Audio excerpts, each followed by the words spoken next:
อันนี้ก็สิมาหั่นคะน้าคะน้าหมูยอพอมันจะใส่หลายๆจะได้แซ่บเฮาก็มาฮอดขั้นตอนปรุงเลยตักน้ำข้าวมันออก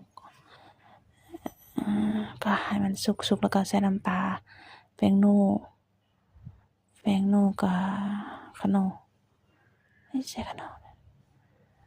ก็ข้าวโคเนาะใส่ข้าวโคก็ใส่พริก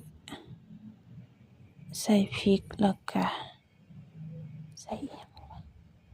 ใส่มะนาวพร้อมนี่ก็ใส่ปลาร้าใส่ปลาแดก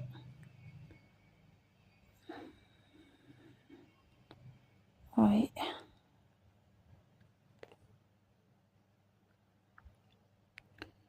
ใส่ต้นหอมผักชีมะนาว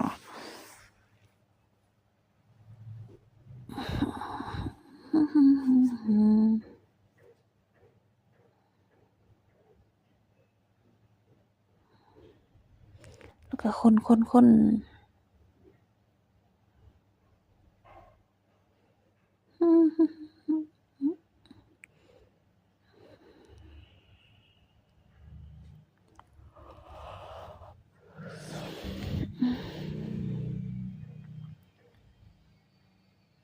นี่ก็สิซิมเบิ่ง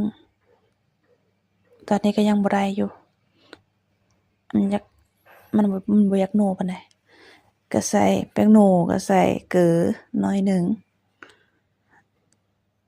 ใส่น้ำปลาหน่อยหนึ่งก็คน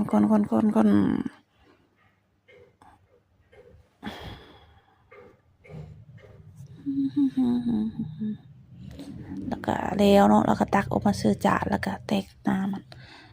แล้วก็กินได้เลยนะคะ